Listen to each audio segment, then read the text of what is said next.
The Woman in White by Wilkie Collins.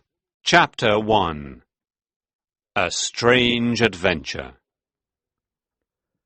This is the story of a crime committed against a woman. I, Walter Hartwright, drawing teacher, have asked several people to contribute narratives. Each narrator will describe what he saw with his own eyes, so that the narrative will be as truthful as possible, and the evidence will be presented as in a court of law. 1. Walter Hartwright's narrative. One evening in July 1849, I went to see my mother and sister at their house on Hampstead Heath. My Italian friend Pesca was there, and he had good news for me. He had found me a job in Cumberland in the north of England. 4 months teaching drawing to the nieces of Mr. Frederick Fairley of Limmeridge House. On the evening before I left for Cumberland, I went to say goodbye to my mother and sister. It was past midnight when I left their house to walk home to my apartment in London. As I stood at the crossroads, I felt someone suddenly touch my arm. I turned around quickly in fear and surprise. There, behind me, stood a woman dressed completely in white. "Is this the road to London?" she asked. She was young and thin, with a pale, worried face. After a pause, I replied, "Yes, sorry for not answering you before. I was surprised to see you. The road was empty just a moment ago." She indicated a tree nearby.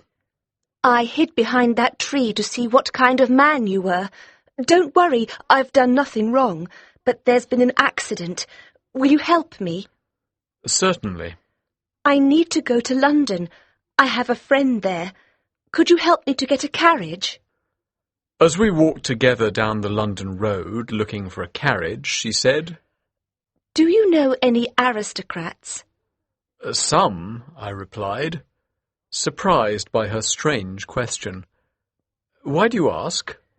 "Because I hope that there's one you don't know, one who lives in Hampshire." What's his name?" "I can't say his name. It upsets me too much.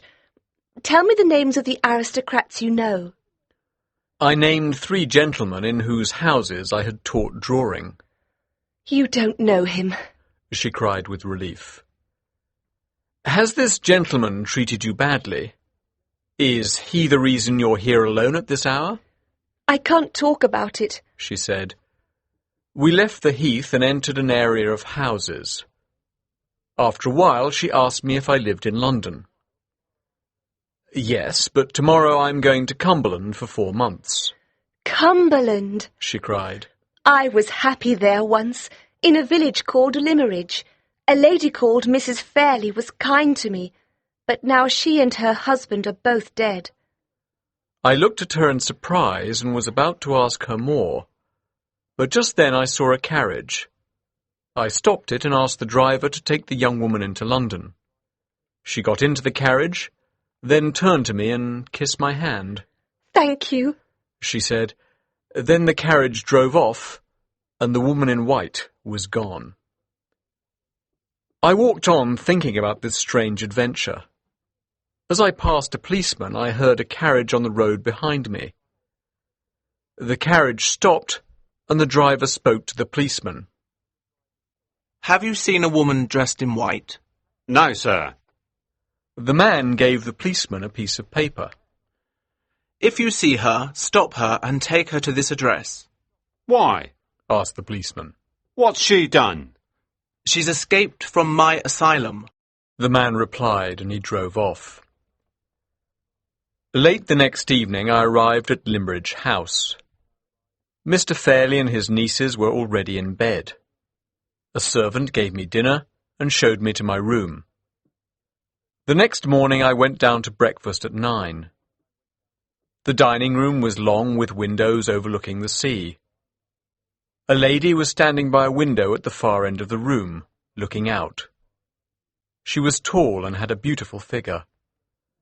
She turned and walked gracefully towards me. What will her face be like? I asked myself as she got nearer. At first I noticed that she was dark, then that she was young, and finally, to my great surprise, that she was rather ugly. She had a large, strong, masculine jaw. Her expression was honest and intelligent, but it had none of the gentleness that is the greatest charm of a woman.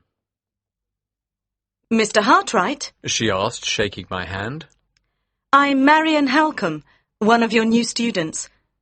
I hope you won't be bored here. You'll have no men to talk to. Mr. Fairley never leaves his room. He's an invalid, or so he thinks. This morning, I'll be your only company for breakfast, since my sister Laura is in her room with a headache. Your life here will be very quiet. I hope you aren't the kind of person who's unhappy without adventures. Oh, no, I replied. I like a quiet life, and recently I had such an adventure that I don't want another one for years. As we ate breakfast side by side like two old friends, I told Miss Halcombe about the woman in white. She listened with interest and looked surprised when I told her the part about Mrs. Fairley. When I had finished, she said, Mrs. Fairley was my mother. She was married twice, once to my father, who was a poor man, and then to Mr. Philip Fairley, who was rich. My sister Laura is the daughter of her second marriage. My mother died, then Mr. Fairley died. His brother Frederick Fairley is Laura's guardian. Laura and I are very different. She's blonde, and I'm dark. She's beautiful, and I'm ugly. She's rich, and I'm poor. But even so, we love each other very much.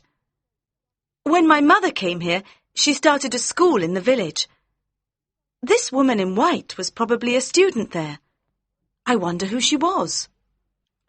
After breakfast, I went to see Mr. Frederick Fairley in his room. He was a weak, lazy hypochondriac who considered himself a man of artistic sensibility. I left his room with a feeling of relief and spent the morning looking forward to my meeting with Miss Laura Fairley. That afternoon I went for a walk with Miss Halcombe. In the garden we met her sister, Miss Fairley. She was a fair, delicate girl in a simple white dress. She looked at me with kind, honest and innocent blue eyes. She was the most beautiful woman I had ever seen. And yet there seemed to be something missing. I did not know what. Laura, said Miss Halcombe. You have your drawing book with you. You see, Mr. Hartright, she's the perfect student. She can't wait to begin her studies. No, I'm afraid to begin, said Laura gently. I know my drawings aren't good, and I'm afraid to show them to you. Well, said Miss Halcombe, I'm sure that Mr. Hartright will pay us compliments even if our drawings are horrible. I hope he won't pay me any compliments, said Miss Fairley. Why not? I asked. Because I'll believe everything you say to me, she answered simply. I, a humble drawing teacher with no money, fell in love with the rich and beautiful Miss Laura Fairley as soon as I saw her. That evening after dinner, Miss Fairley went outside to walk in the garden. I started to follow her, but then Miss Halcombe called me, and I returned to the drawing room. Miss Halcombe was holding a letter. Beyond her, through the window, I could see Miss Fairley walking in the moonlight. After the story you told me this morning, I've been reading my mother's old letters, said Miss Halcombe. She wrote this to her second husband, Mr. Philip Fairley, when he was in London on business. Listen. There is a new student at the village school, a little girl called Anne Catherick. She has come to Limmeridge from Hampshire with her mother for a few weeks. Her mother is a respectable woman, but there is something mysterious about her. As Miss Halcombe read, I watched Miss Fairley walking in the garden. I like little Anne a lot. I noticed that she was slow in her studies, so I asked the doctor to examine her. He says that she'll get better. Her clothes were old, so I gave her some of Laura's white dresses. I told her that blonde girls look nice in white. She kissed my hand and said, "I'll always wear white. It'll help me to remember how kind you've been to me." Poor little soul. Miss Halcombe looked up from the letter. "The woman in white must be Anne Catherick," she said. Just then Miss Fairley passed by the window again. Her white dress shone in the moonlight. My heart beat fast. "Listen to the last sentences of the letter," said Miss Halcombe. "The other reason I like Anne is that she looks very much like Laura. She isn't as pretty, but her hair, eyes and figure are exactly like Laura's." I stood up quickly, feeling the same sudden fear I had felt when that hand touched my arm at the lonely crossroads. There stood Miss Fairley, alone outside in the moonlight, looking exactly like the woman in white. I suddenly realized that the something missing was this: my realization of the disturbing similarity between the fugitive from the asylum and my student at Limmeridge House.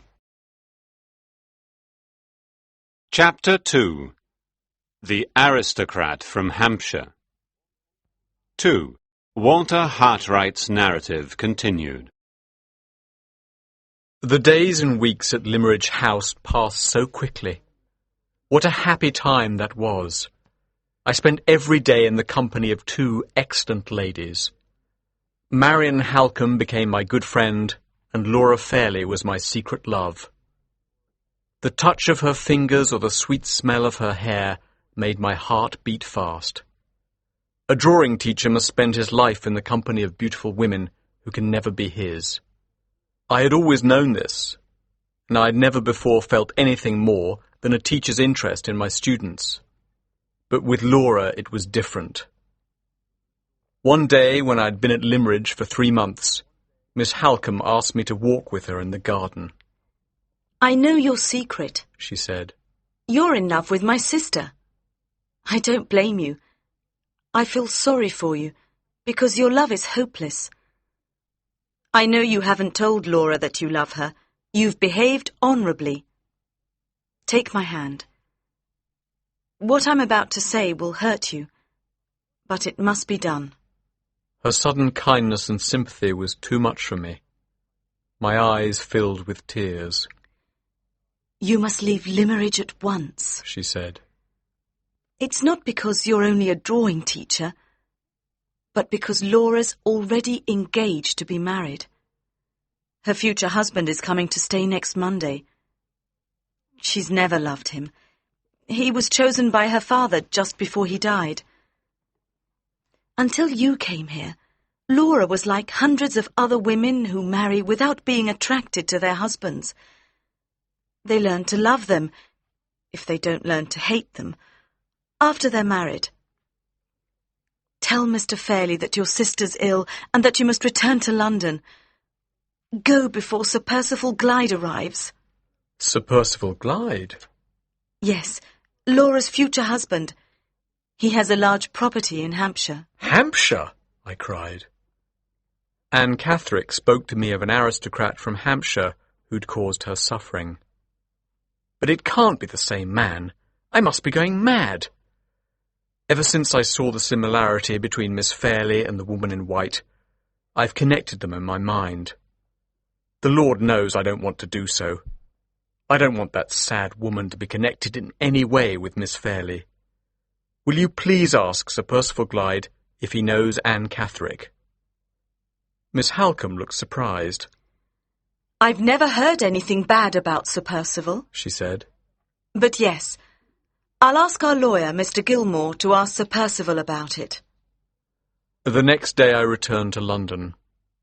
My narrative ends here, at the end of the happiest period in my life. 3. Vincent Gilmore's narrative. I, Vincent Gilmore, am Laura Fairley's lawyer. I arrived at Limmeridge House on the 2nd of November. I had dinner with Miss Halcombe, Miss Fairley, and Mr. Hartright, their drawing teacher. They all seemed sad. The next morning, Mr. Hartright left for London. After lunch, Miss Halcombe told me about Mr. Hartright's adventure on Hampstead Heath and her mother's letter describing Anne Catherick. She explained Mr. Hartright's concern that Sir Percival Glyde might be the aristocrat the woman in white had talked about. She also showed me an anonymous letter that her sister had received that morning. Dear Miss Fairley, I hear that you are going to marry Sir Percival Glyde. Do not do it. He is an evil man. Please believe me. Your mother was very kind to me, so you and your happiness are important to me. I made a copy of the letter and sent it to Sir Percival's lawyer, asking for an explanation.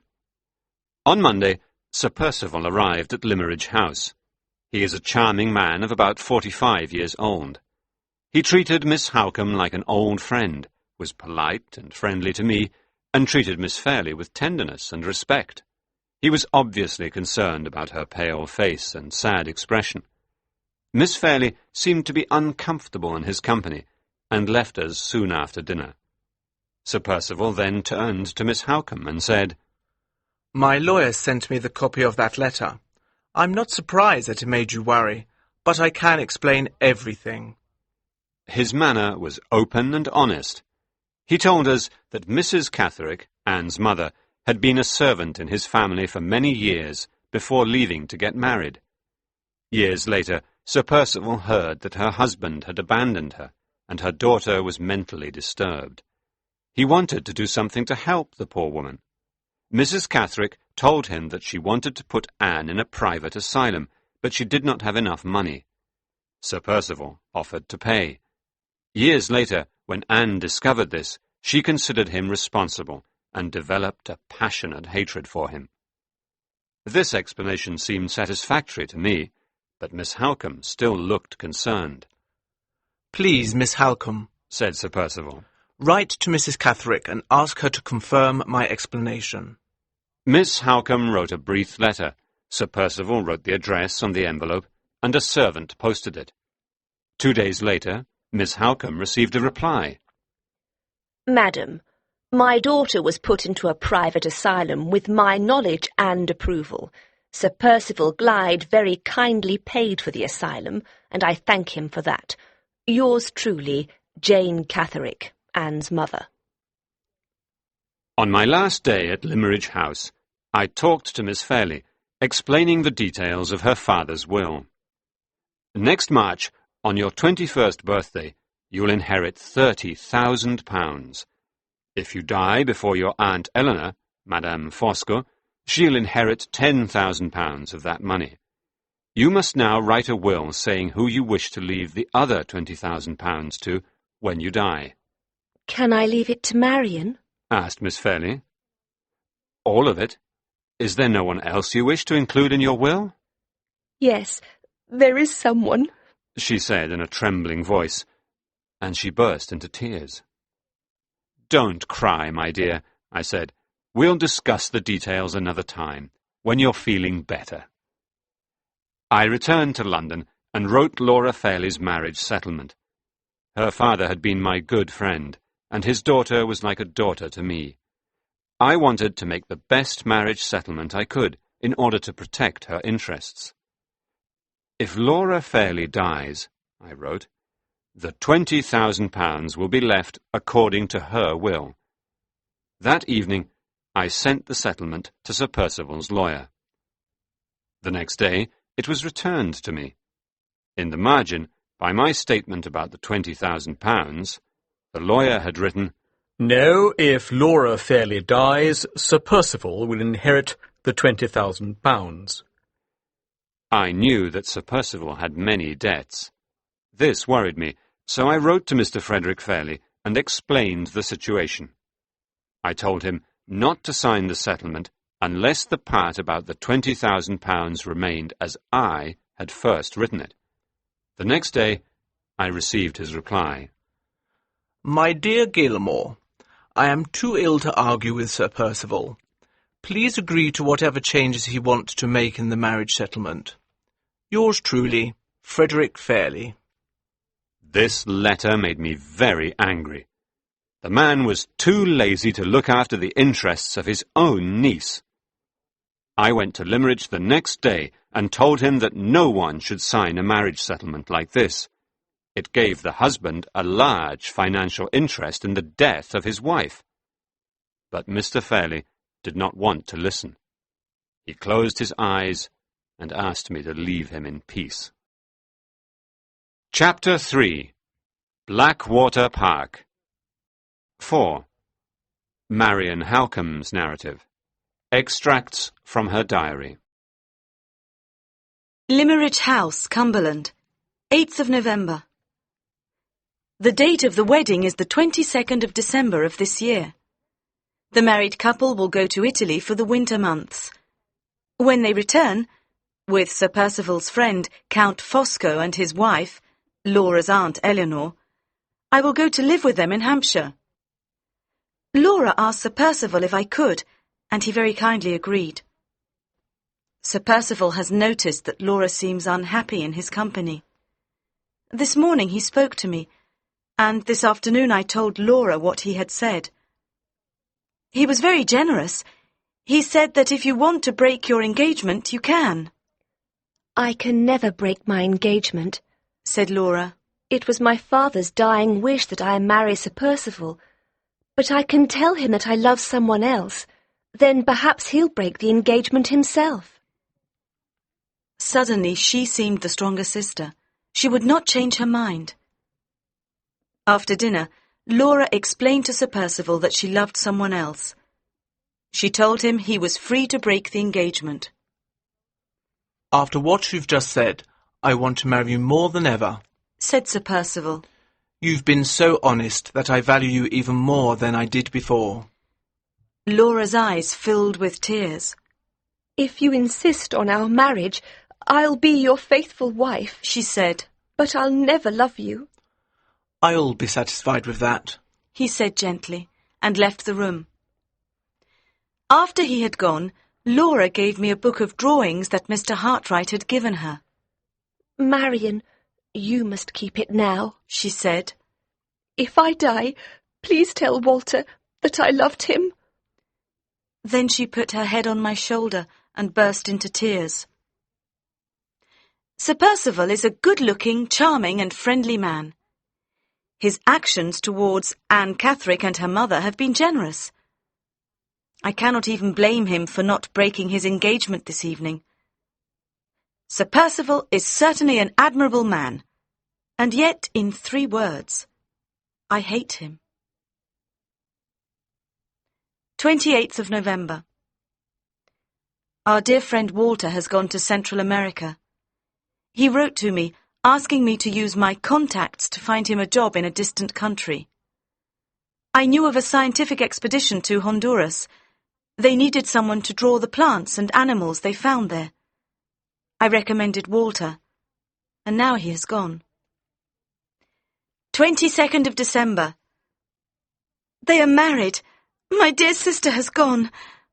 I'm crying so much I cannot write any more. 6 months later.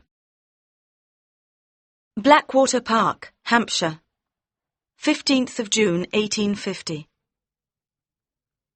6 lonely months have passed, and I am with dear Laura once more. But we now live at Blackwater Park, Sir Percival's house in Hampshire. It is a big old house surrounded by trees. I find it dark and depressing.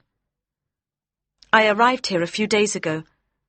Sir Percival, Laura, Count Fosco and Madame Fosco arrived yesterday. Laura has changed in the last 6 months. I noticed it in her letters, and now I see it in her face. That honest, open look has gone. There are things now that she will not discuss with me. Her husband, her married life, but before we kept no secrets from each other. Sir Percival has changed too. At Limmeridge he was always friendly, but when he saw me yesterday he was cold. His manner towards Laura has changed. He does not look at her with tender interest anymore. Madame Fosco is different from the Eleanor Fairley I once knew. Eleanor Fairley was an irritating woman who talked too much and wore expensive clothes. Now she dresses very simply and sits silently, rolling cigarettes for her husband. And her husband? What can I say of Count Fosco? He has certainly tamed his wife, and he looks like a man who could tame a tiger. He interests and attracts me. He forces me to like him. He is enormously fat, and his face looks like Napoleon's. He has intelligent grey eyes. When I look into them, I feel things that I do not want to feel. He speaks English fluently with no accent. He tells me that he left Italy a long time ago for political reasons. The Count has been Sir Percival's friend for years. They first met in Rome. Percival was attacked by thieves, and Count Fosco saved his life. The Count's influence over Percival is much stronger than Laura's. I have never before met a man like Count Fosco. I am very glad he is not my enemy. But is this because I like him, or because I am afraid of him? 16th of June. This morning Sir Percival's lawyer came to see him. As I was walking to my room, I heard them talking. Don't worry, said the lawyer. If your wife signs the document, everything will be all right. If not... Of course she'll sign the document, said Sir Percival angrily. I went to Laura's room and told her what I had heard. I know that Percival has debts, she said, but I won't sign anything without reading it first. After lunch, Sir Percival said, Will you sign this, Laura? It's just a formality. Miss Halcombe and Count Fosco, will you be our witnesses? He folded the document and placed it on the desk with his hand resting on the folded part. The only part of the document that was visible was the line for her signature and the lines for the signatures of the two witnesses. Sign your name here, he said. What is the document about? Asked Laura. I've no time to explain, said Sir Percival. A carriage is waiting for me outside. I have to go away on urgent business. Come on, sign it. I can't sign it unless I've read it. Mr. Gilmore always asked me to read documents before I signed them. Gilmore was your servant. I'm your husband. Don't you trust me? Cried Sir Percival angrily. It's not fair to say I don't trust you, said Laura. Ask Marion if she thinks I should read the document first. It's none of Miss Halcombe's business, said Sir Percival. Excuse me, I said, but as a witness to the signature, it is my business. Laura's objection seems to be fair to me. I can't be a witness unless Laura understands what she's signing. What disrespect, cried Sir Percival. You're just a guest in this house. I wanted to hit him, but I was only a woman, and I loved his wife so dearly. Percival, said the Count. Remember you are in the company of ladies. They looked at each other, and Sir Percival was the first to look away. Those cool grey eyes had tamed him. I don't want to offend anybody, he said. Just sign the document, will you? I'll happily sign when I know what's in it, said Laura. I'll make any sacrifice, so long as it's honest. I simply think it's wrong to sign a document I haven't read. Who said anything about sacrifice? Cried Sir Percival, furious again. And it's strange to hear you talk of right and wrong, a woman who had a passion for a drawing teacher. Laura looked at him coldly, then turned her back on him. When I left my chair to go to her, I heard the Count whisper to Sir Percival, You idiot. Laura walked towards the door, and I followed her. One moment, said the Count. Laura continued walking, but I whispered to her, Stop! Don't make an enemy of the Count. We stopped and waited. Percival, said the Count. Can it be signed tomorrow? Yes, I suppose it can. Then Let's wait until tomorrow. All right, said Sir Percival. He left the room, went straight to his carriage, and drove away.